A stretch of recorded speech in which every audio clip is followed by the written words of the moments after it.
Hey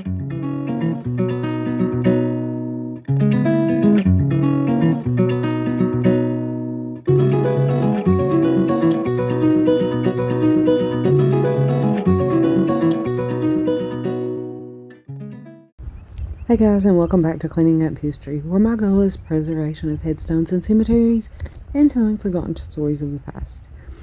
Today's video, I'm just going to talk a little bit about East Tennesseans and how a lot of them, you'll notice, don't trust the government, and they'll wear these shirts and have these bumper stickers.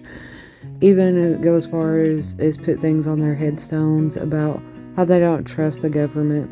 And I'm just going to talk about a few of the reasons why some East Tennesseans do not trust the government, some of the things that their ancestors have been through, and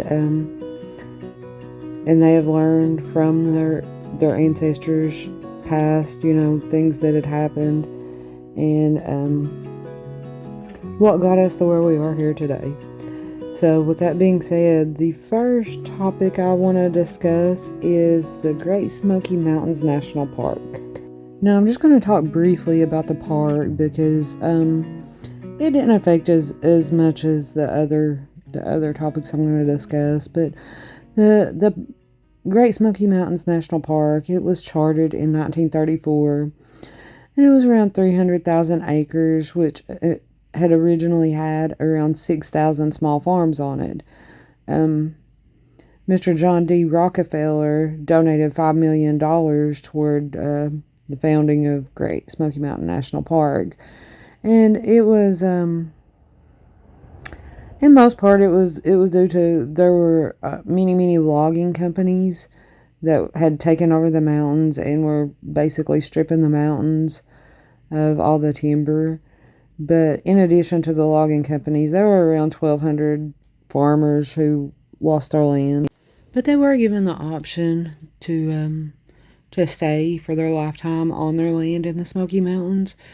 But they had the exception of they were no longer allowed to hunt, trap, cut any sort of timber, or grow any type of crops on their land anymore. So basically it took all their means of survival away from them, and they couldn't survive there. So the majority of them sold out for very low prices in order for them to create the park. Now, keep in mind, I said there was around 6,000 small farms, and some of the families that were affected by this were also affected with the other topics that I'm fixing to discuss. So they moved, they got low value for their land and moved on.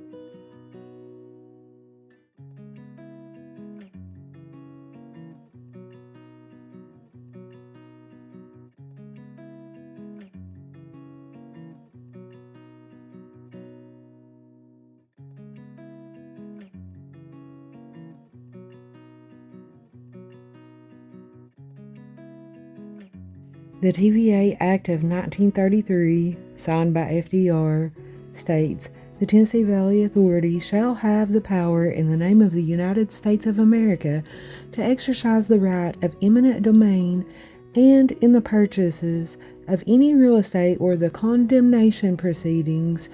The title to such real estate shall be taken in the name of the United States of America, and thereupon all such real estate shall be entrusted to the corporation as the agent of the United States to accomplish the purpose of this act."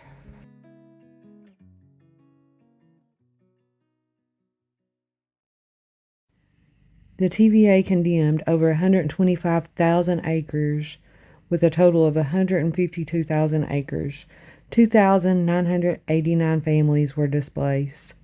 5,226 graves were dug up and moved. Some families left quietly for the greater good of the valley, being told that this would help control the flooding and have better land in the Tennessee Valley area. Others refused to leave until they were physically removed and taken to places such as poor farms nearby. And keep in mind, a few of these families had already been relocated once for the Smoky Mountain National Park. And the shouts of thousands of busy workmen have resounded through the valley of the Clinch River for nearly 2 years as work has been rushed forward to complete one of the country's largest power and reservoir dams by 1936. Built of huge cement blocks, the walls of the new dam tower into the sky like mighty modern pyramids. This great dam and hydroelectric plant will harness the raging spring floodwaters of the Clinch and Tennessee rivers. Water will be provided for irrigation purposes in the Tennessee Valley for years to come. The hydroelectric plant will furnish light and power to thousands of homes. High above the dam, huge steel buckets filled with rock and concrete swing back and forth all day long. Heavy shadows on the floor of the valley mark their journeys overhead. And at the ends of the cables, enormous anchor cars weighing many tons roll slowly back and forth, lowering the steel buckets at their destinations, then raising and returning them after each load has been delivered. The vast extent of the great Tva project is almost unbelievable.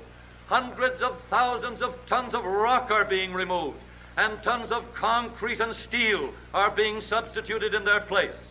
A fast, dependable ambulance is held in readiness for any possible emergency that might arise. The many machines, motor cars, and trucks used are receiving the roughest and toughest punishment. Steel railroad rails are welded into truck bodies that will withstand the 10-ton loads of rock. A shovel that bites more than 3 tons of rock at a time out of the side of this hill, then piles it on a waiting truck. With incredible accuracy, the scoop is swung to and fro by the highly skilled touch of a steam shovel engineer. 1 or 2 scoops this size and it's ready to move on. Without efficient shovels like this and sturdy trucks to carry away the rock, many more years would be required to complete the building program. Whoa! Look at the load they put on that Chevrolet truck. In addition to the 10-ton heavy-duty trucks, many other smaller, faster Chevrolet trucks and delivery cars are needed for 1,001 different purposes. 150 Chevrolet trucks tear about the rough, jagged valley, carrying supplies of gasoline, machinery, and gravel, transporting engineers from one point to another.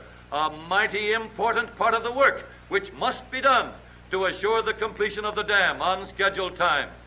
The entire Tva project will affect the lives of over 6 million people in the surrounding territory. He said over 6 million people's lives would be touched by this project. And he was right. It was more than 6 million people's lives touched by the project of Norris Dam, because Norris Dam would go on to supply power for one of the most important projects in the United States, possibly even in the world. You see, 3 years after Norris Dam was complete, Albert Einstein wrote a letter to Franklin Roosevelt, and he revealed a secret to FDR, a secret that would remain secret for quite some time. By 1942, there was a lot of things going on in the Oak Ridge area. It wasn't called Oak Ridge at the time, but the area where Oak Ridge now is, there was a lot of things going on in cooperation with the war efforts. That's all anyone knew. Then suddenly, around November of 1942, people started getting letters from the War Department that read like this. The War Department intends to take possession of your farm, December blank, 1942. It will be necessary for you to move no later than that date. In order to pay you quickly, the money for your property will be placed into the U.S. court at Knoxville, Tennessee. The court will permit you to withdraw a substantial part of this money without waiting. This may be done without impairing your right to contest the value fixed on your property by the War Department. It is expected that your money will be put in court within the next 10 days. And as soon as you are notified, it is suggested that you get in touch with the U.S. Attorney to find out how much can be drawn. Your fullest cooperation will be material to aid in the war effort. Signed, Fred Morgan, Project Manager. And that was all they got. No explanations, no nothing. That's what they got. Many of them only got a 2-week period to pack all their belongings and move, and they didn't even know why. And some of these were families that had been relocated by the TVA project and also had been relocated by the Smoky Mountain National Park project. A man by the name of Curtis Hendricks received $850 for his 60-acre farm, which at the time was valued at $1,920. So these families, with no other choice, they moved. A city was formed in the area that is now known as Oak Ridge. But in order to work or to enter the city, you had to work there and you had to have security clearance. And signs such as these popped up all over the city. And people who worked there didn't even know particularly what they were doing. They just had a particular job, and they didn't know the big picture of what they were doing. For example, there were women whose jobs were to turn knobs, and all they knew was to turn knobs to balance things a certain way, and they had no idea what these knobs done or what they were in control of. They would bring fresh high school graduates in. There were scientists driving about the city on bicycles. Very few of the locals had jobs there at this time. It was mostly people they were bringing in. The few locals that were around, they were referred to by the scientists, and all the people they were bringing in, they were referred to as hillbillies because of their lack of education and their way of life that they were used to, living off the land and things like that. And things were changing in East Tennessee, and they were slow to conform to these changes. The checks that were referred to in the letter I read, letter interview said the earliest checks that were issued, it took them 3 months to get it. So they had to actually pack up all their belongings and move without any money for their property for three months. And they had 2 weeks to do so. It turns out that the war efforts that was going on in Oak Ridge, it was a building of the first atomic bomb, and Oak Ridge did so, and actually we won the war due to the efforts of Oak Ridge and due to the sacrifices of all the native people who lost their land in Oak Ridge at the time. And for the Oak Ridge project, about 3,000 people were displaced, and around 59,000 acres of land were taken from the local people. And it turns out that the nuclear power plant in Oak Ridge, it used nearly 1/10 of the entire United States power, which was supplied by TVA from Norris Dam. So here you have all of these families now displaced and given a much lower monetary amount than the value of the property. So they continue to have to downgrade their property and have less and less property throughout the years. And this was just the beginning of the issues that was caused by the secret city of Oak Ridge.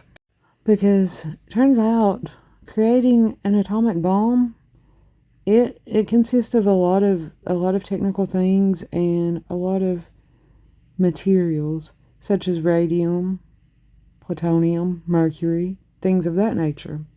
Things that over the years the Y-12 plant in Oak Ridge, Tennessee had been just dumping into the Clinch River, which was dammed by Norris Dam and created lakes over all of these many different counties in East Tennessee. So even those who didn't work at the facility, which there were many people who did end up working at the facility and coming down with, various types of cancers and things like that. But even those who didn't work at the facility were affected by these chemicals, by swimming in Norris Lake, by fishing and eating the fish that were contaminated with mercury, things of that nature. Still to this day, there are advisories from TWRA not to consume more than a certain amount of fish from Norris Lake, along with other bodies of water in the surrounding area due to mercury contamination. They don't specify it's from the Y-12 plant, but I'm going to share some various articles regarding contamination of the waterways by the Manhattan Project and the War Department. I'm also sharing some photos that I've took around East Tennessee area, Kimball, Claiborne, Anderson counties, just to fill in the video. But I'm going to put various articles of and research papers regarding mercury and uranium and plutonium contamination, so you guys can see those as well.